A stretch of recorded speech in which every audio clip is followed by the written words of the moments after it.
Баршаңызға күн қайырлы болсын, құрметті оқырман. Сіздермен бірге эфирге шыққан университетіміздің жаңадан бастау алған подкаст жобасы. Бұл жобада біз университетіміздегі ең қызықты оқиғалар, маңызды тақырыптар, сондай-ақ білім беру процесіндегі өзекті мәселелер туралы әңгіме өрбітеміз.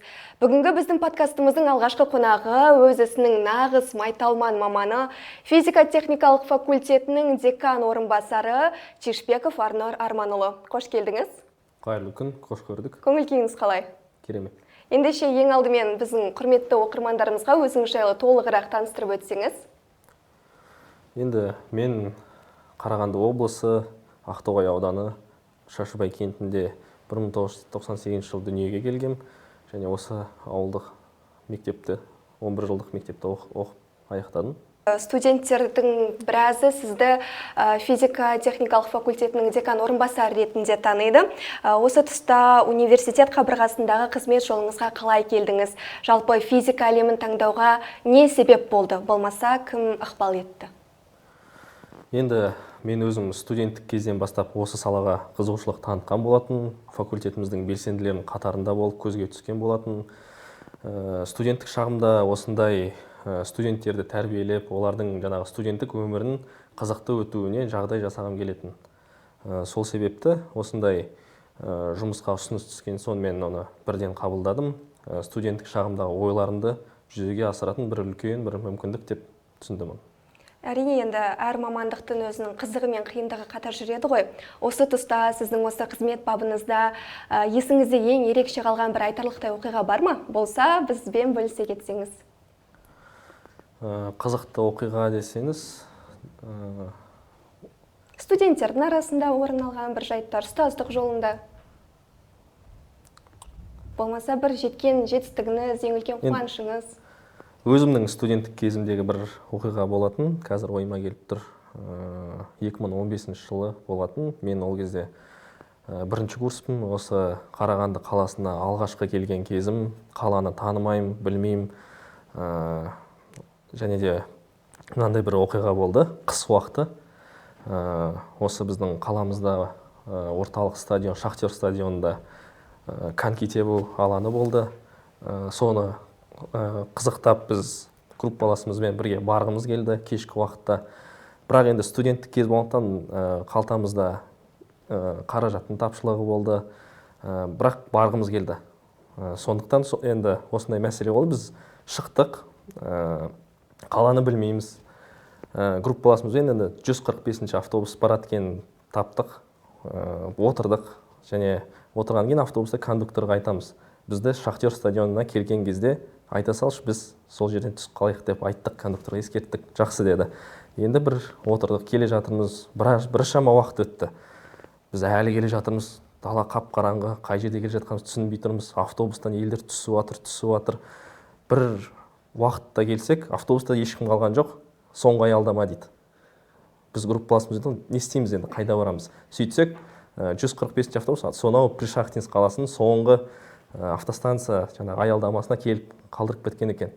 Бізді өткізіп алдық, бізге ескертуді ұмытып кеткен, бізде қарамағанбыз. Сөйтіп қалтамызда енді жол ақысы да қалмады, группа қалдық. Артық жоқ дегендей. Сондай кезеңде бір қызықты бір оқиға болды. Керемет, студенттік шақтағы ең есте қаларлық оқиға екен расымен де.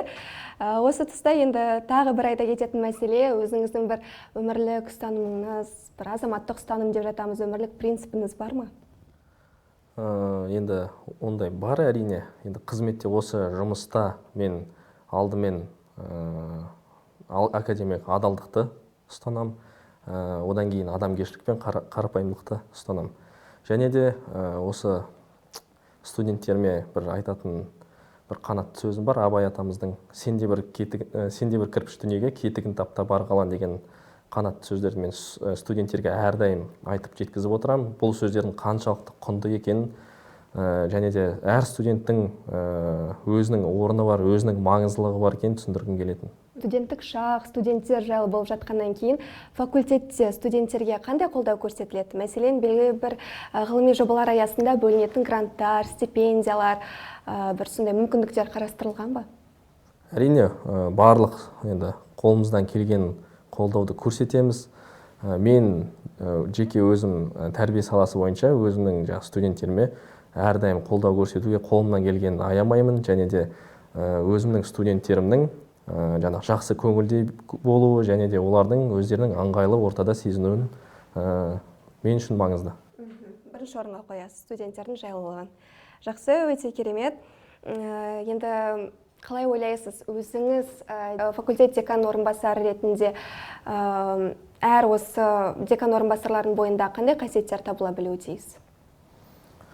Адамгершілік деп жатырмыз, адалдық деп жатырмыз, одан бөлек. Жақсы қасиеттерді сұрап отырсыз ғой? Иә. Енді жақсы деген сөздің мағынасы ауқымды. Меніңше жақсы декан орынбасары алдымен ол студентпен дос бола білу керек, сырлас бола білу керек, оның ішкі жан дүниесіндегі барлық жағдайларды түсіне білу керек деп ойлаймын. Егер де сенің қасындағы өзің студенттің сен ішінде не бар екенін, оның жан дүниесін түсінбейтін болсаң, мен ондай адамды жақсы декан орынбасары деп айта алмас едім. Енді факультеттің болашағы қандай? Осы жайында сіздің бір пікіріңізді білгіміз келіп отыр. Факультеттің болашағы енді қазіргі таңда бізде факультетімізде көптеген зертханалар жұмыс істеп жатыр. Ғылыми зертханалар, оның ішінде барлық жетекшілер, ол жетекші мамандар, Қазақстандағы ондағы студенттер де білім деңгейі жоғары. Ал енді мен өзімнің тәрбие саласындағы нені айтатын болсақ, мақсатты ол бізде факультет аралық көрсеткіштер бар да, соның ішінде біз алдыңғы қатарда көзге ілініп келеміз, және де көш бастап келе жатырсыз. Иә, және де алдыңғы қатарда осы көшбасшы болуды және де факультетіміздің атын асқақтату. Осы тұста сізге қоятын тағы да бір сауалым.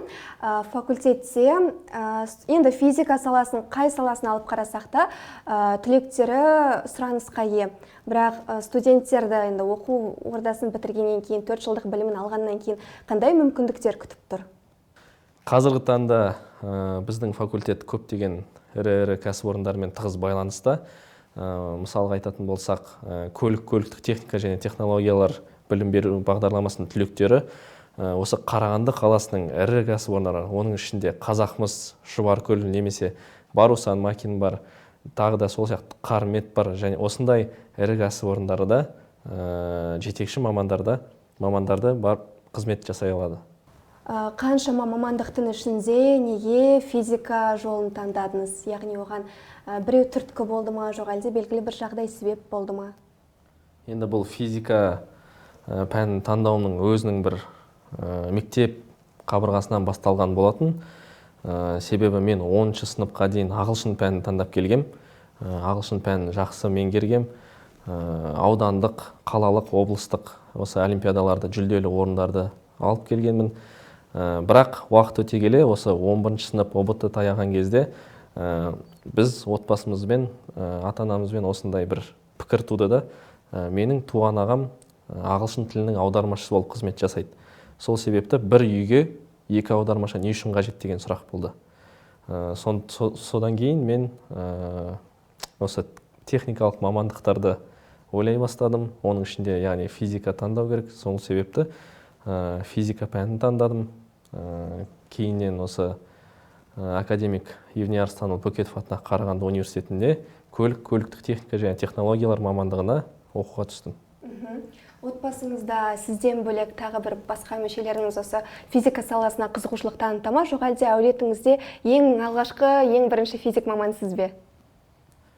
Иә, отбасында жалпы ұстаздық жолын, осы физика пәнін осы алған мен ғана. Себебі енді әкемде, анамда әскери қызметкерлер, ал ағам аудармашы, және мен техникалық мамандық таңдап осы ұстаздық жолын жалғастырдым. Иә, Арнұр мырза, сізге көп рахмет. Енді әңгімеміздің төркінін қызмет бабынан бөлек, университеттегі оқу процесінен бөлек, жалпы бүгінгі әңгімеміздің төркінін осы жақында орын алған ерекше бір оқиғаға бұрсақ. Адам баласы өмірде екі нәрседен қателеспеу керек деп жатады. Бірі мамандық таңдау болса, екіншісі жар таңдау. Мамандық таңдауда сіз әрине өз жолыңызды тауып ғылымға сүбелі үлесіңізді қосып жүргеніңіз анық. Ал жар таңдау кезінде де ерекше бір ұсыныс жасадыңыз. Біздің университетіміздің төрінде, студенттер сарайының сахнасында сүйіктіңізге ұсыныс жасау, ол ой сізге қайдан келді? Бұрын соңды болмаған тарихи сәтті сіз жүзеге асырдыңыз. Иә, бұл ойға енді көп уақыт кетті ондай шешімге келу үшін. Себебі қазір әлеуметтік желіде көреміз, қараймыз, елдер қалай жасайды, не істеп жатыр деген сияқты. Ол мен үшін қызық болды да. Барлық варианттарды достарымызбен бірге ақылдасып отырып, ең соңында осындай неге мен өзімнің қолымда тұрған жұмыс орнымды неге пайдаланбасқа деп. Және де осындай кішкене креативті фантазиямызды қосып, осындай үлгіде ұсынысты жасадық. Мен бірақ сондай бір қазіргі осы факультетімізде, университетімізде осын екінің бірі маған соны айтып жатыр, жазып жатыр, сондай бір толқыныс тудырады деп ойлаған жоқпын негізі. Жалпы енді осындай бір ол адамның өмірінде ерекше бір орын алатын маңызды сәттің бірі ғой. Осындай сәтті ерекше бір ауқымды түрде жоспарлау сіздің бір өмірлік құндылықтарыңызға қалай әсер етті деп ойлайсыз? Және де батыл түрде жасаған батыл қадамыңызға қарай студенттерге қандай бір үлгі өнеге көрсете алдыңыз? Осындай нақты әрі батыл қадамыңызбен. Студенттерге мен тек қана университетте білім, ғылым ғана қуып қана қоймай, осындай да бір шаралар жасауға болатынын, осындай қадам жасауға болатынын енді көрсеттім деп ойлаймын. Енді студенттер өздерінің қабылдауларына қарай. Кез келген сәтте шешім қабылдап, нақты әрі батылдық тәуекелге бел буу керек деп ойлайсыз, иә? Өте керемет, жауабыңызға көп рахмет.